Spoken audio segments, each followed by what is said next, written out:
انسانوں کی پیدائش سے ہزاروں سال قبل کا زمانہ، جب آسمانوں میں خدا کے ایک مقرب اور چہیتے بندے کی شہرت عام تھی، فرشتوں کو درس دینے والا استاد جسے اللہ نے بلند مقام بخشا تھا، لیکن ایسا کیا ہوا کہ اس نے خدا سے بغاوت کر دی اور دربار الہی سے دھتکار دیا گیا۔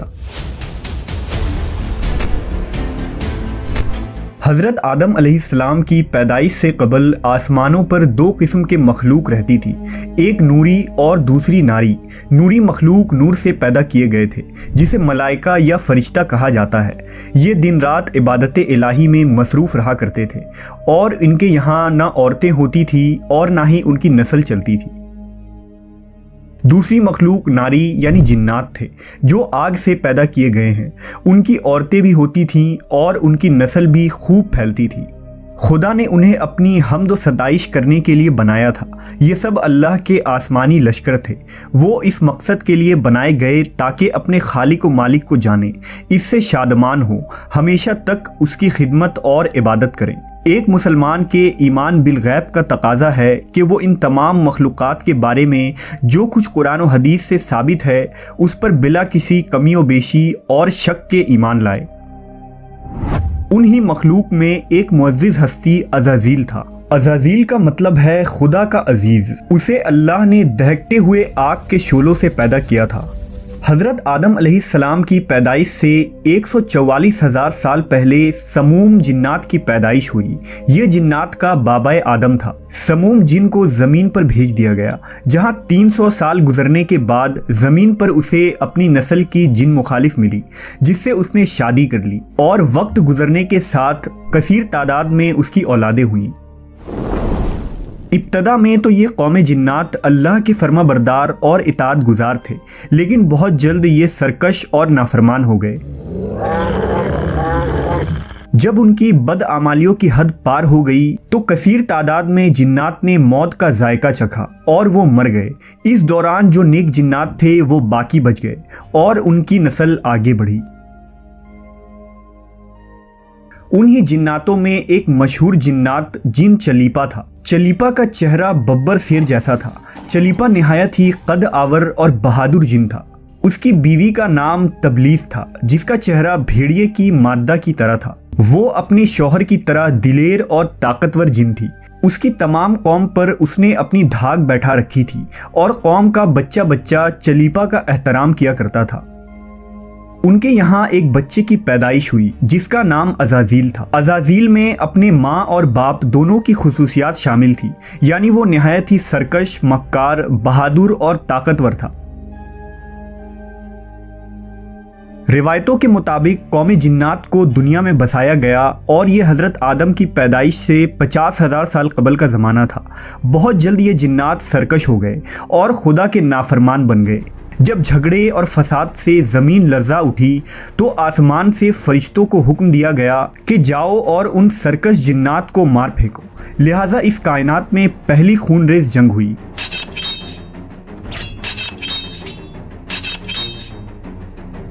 جس میں عزازیل کے ماں باپ یعنی چلیپا اور تبلیس نے بڑی بہادری سے جنگ کی، لیکن فرشتے ان پر غالب آ گئے۔ فرشتوں کا وار ان جناتوں پر اس طرح پڑتا کہ وہ اشک کھا کر گر پڑتے۔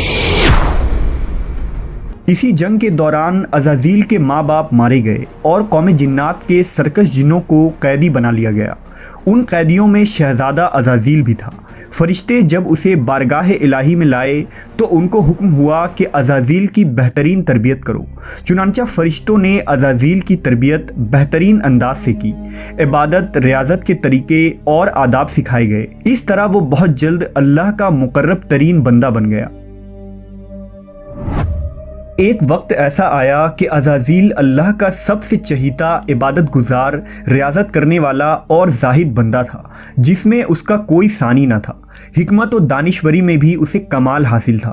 عزازیل اپنی عبادت و ریاضت کی وجہ سے اس درجے تک پہنچ چکا تھا کہ اسے فرشتوں کا معلم مقرر کر دیا گیا اور آسمان والے اسے عابد کہہ کر پکارنے لگے۔ حضرت کعب بن احبار کا بیان ہے کہ عزازیل 40,000 برس تک جنت کا خزانچی تھا، 80,000 برس تک فرشتوں کا ساتھی رہا، 20,000 سال تک فرشتوں کو واز سناتا رہا۔ جس ممبر پر بیٹھ کر عزازیل فرشتوں کو درس دیا کرتا تھا، اسی ممبر کے نیچے حضرت جبرائیل، میکائیل، اسرافیل اور اسرائیل علیہ السلام بیٹھ کر اس کی درس و تدریس سنا کرتے تھے۔ لیکن اللہ کو بخوبی آگاہی تھی کہ یہ اصل میں لعین ہے اور ایک معین مدت کے بعد ذلیل ہوگا، اور اپنے انجام سے غافل اس عزازیل کا خاتمہ کفر کے حالت میں ہوگا۔ لہٰذا ایک روز عزازیل نے لوح محفوظ کو دیکھا کہ اس میں ایک عبارت تحریر کی گئی ہے جس کے الفاظ تھے کہ میں اللہ کی پناہ مانگتا ہوں شیطان مردود سے۔ اس عبارت کو پڑھتے ہی عزازیل غالباً 2000 سال تک روتا رہا اور بارگاہ الہی میں حاضر ہو کر دریافت کرنے لگا کہ اے رب العالمین، یہ شیطان رجیم کون ہوگا جس سے پناہ مانگی جائے گی؟ اللہ نے عرض کیا، ہمارا ایک ایسا بندہ جسے ہر نعمت سے سرفراز کیا جائے گا مگر ایک حکم نہ ماننے کی وجہ سے وہ مردود ہو جائے گا۔ عزازیل نے خواہش کی کہ میں اس ملعون کو دیکھنا چاہتا ہوں، جس پر اللہ کی جانب سے عرض کیا گیا کہ تو جلد اسے دیکھے گا۔ عزازیل ہر لمحے اس سوچ میں غمگین رہتا کہ آخر وہ ملعون کون ہوگا جو خدا کا حکم ماننے سے انکار کرنے کی جرت کرے گا۔ اس خوف سے وہ مزید عبادت اور توبہ میں مصروف رہنے لگا، یہاں تک کہ ہزاروں سال بیت گئے، جب ایک روز عزازیل کو معلوم ہوا کہ اللہ تعالیٰ ایک نئی مخلوق پیدا فرما رہے ہیں جس کے لیے دنیا کے ہر کونے سے مٹی لائی گئی ہے۔ اللہ تبارک و تعالیٰ نے حضرت آدم کے پتلے کو اپنے دست قدرت سے پیدا فرمایا اور یہ بغیر روح کے 40 سال تک اسی حالت میں پڑا رہا۔ فرشتے جب اس کے پاس سے گزرتے تو گھبرا جاتے، ان میں سب سے زیادہ گھبرانے والا ابلیس تھا۔ یہ اس کے پاس سے گزرتا تو اسے مارتا، جس کی وجہ سے اس جسم سے ایسی آواز نکلتی جیسے کھنکھناتی مٹی کی ٹھیکری سے نکلتی ہے۔ اور پھر وہ دن بھی آ گیا جب رب العالمین نے فرشتوں سے فرمایا کہ میں زمین پر اپنا ایک نائب بنانے لگا ہوں، وہ زمین پر میرے احکام کو نافذ کروائے گا۔ فرشتوں نے عرض کیا، اے پاک پروردگار، یہ زمین پر فساد برپا کریں گے اور یہ آپس میں خون ریزی کریں گے، جبکہ ہم تو دن رات آپ کی تسبیح کرتے رہتے ہیں اور آپ کی پاکی بیان کرتے ہیں۔ اللہ نے فرمایا، جو کچھ میں جانتا ہوں وہ تم نہیں جانتے۔ پھر اللہ نے حضرت آدم کو تمام چیزوں کے نام سکھا دیے اور انہیں فرشتوں کے سامنے پیش کرتے ہوئے فرمایا، اگر تم سچے ہو تو مجھے ان کے نام بتاؤ۔ انہوں نے کہا، تو پاک ہے، ہم تو اتنا ہی جانتے ہیں جتنا تو نے ہمیں بتایا ہے، بے شک تو بڑے علم و حکمت والا ہے۔ پھر اللہ نے فرمایا، اے آدم، ان چیزوں کے نام بتا دو۔ پھر حضرت آدم نے انہیں نام بتا دیے تو فرمایا، کیا میں نے تمہیں نہیں کہا تھا کہ میں آسمانوں اور زمین کی چھپی ہوئی چیزیں جانتا ہوں، اور جو تم ظاہر کرتے ہو اور جو تم چھپاتے ہو؟ پھر فرشتوں کو حکم دیا گیا کہ آدم کو سجدہ کرو، لہٰذا انہوں نے سجدہ کیا، مگر عزازیل نے سجدہ سے انکار کیا۔ اللہ نے فرمایا، تجھے سجدہ کرنے سے کس چیز نے منع کیا جبکہ میں نے تجھے حکم دیا؟ وہ کہنے لگا، میں اس سے بہتر ہوں کہ تو نے مجھے آگ سے بنایا اور اسے مٹی سے بنایا ہے۔ میں ایسا نہیں کہ اس انسان کو سجدہ کروں جسے تو نے سڑے ہوئے کھنکھناتے گارے سے پیدا کیا ہے۔ اللہ نے فرمایا، اب تو یہاں سے نکل جا، کیونکہ تو مردود ہو چکا ہے اور قیامت تک تجھ پر میری پھٹکار ہے۔ عزازیل نے کہا، اے میرے رب، مجھے روز محشر تک کی مہلت دے دے۔ فرمایا، جا، میں نے تجھے متعین وقت کے دن تک مہلت دے دی۔ اس نے کہا، مجھے تیری عزت کی قسم، میں ان سب کو یقیناً بہکاؤں گا، ان پر حملہ کروں گا، ان کے آگے سے بھی اور پیچھے سے بھی، اور ان کے دائیں جانب سے بھی اور بائیں جانب سے بھی، اور آپ ان میں سے اکثر کو شکر گزار نہیں پائیں گے۔ اللہ نے فرمایا، یہاں سے ذلیل و خوار ہو کر نکل جا، ان میں سے جو شخص تیرا کہنا مانے گا میں ان سب سے جہنم کو بھر دوں گا۔ اور یوں بارگاہ خداوندی سے دھتکارے جانے کے بعد عزازیل ابلیس بن گیا۔ اپنی غرور و تکبر اور رعونت کی بنا پر اس کی ہزاروں سال کی عبادت و ریاضت ضائع ہو گئی اور اسے عرش سے فرش پر پٹک دیا گیا۔ اسلام کے علاوہ دوسرے مذہبی کتابوں اور عقیدوں میں بھی ابلیس یا عزازیل کا ذکر ملتا ہے۔ یونانی کتابوں میں اسے اپولین اور کتاب مقدس میں لوسیفر یا سیٹن کہا گیا ہے۔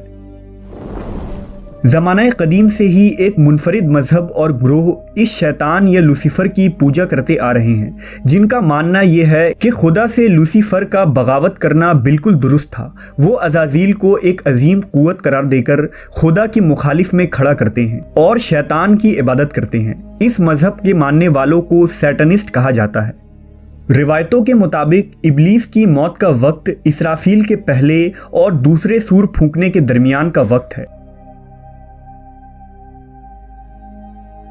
جب اسے دی گئی مہلت پوری ہو چکی ہوگی اور وہ ذلیل و خوار ہو جائے گا۔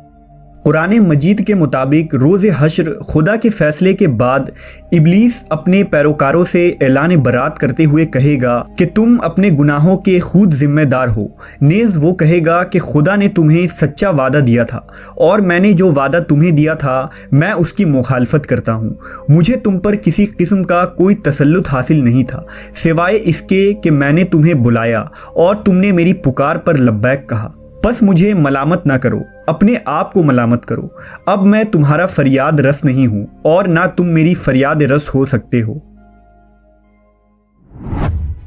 عزازیل کا حضرت آدم علیہ السلام کو سجدے سے انکار کا جذبہ حسد تھا، جس نے اسے مجبور کیا کہ میری جگہ آدم کو کیوں مل گئی۔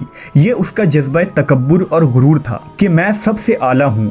یہ صرف اس ایک سجدے کے انکار کی بات نہیں تھی، بات اطاعت سے سرکشی کی تھی۔ ابلیس نے دل میں خود کو رب مان لیا تھا۔ اس شرک عظیم کے نتیجے میں ابلیس تا قیامت رسوا اور لعنتی ٹھہرا اور اولاد آدم کو بھٹکانے کے لیے آزاد قرار پایا۔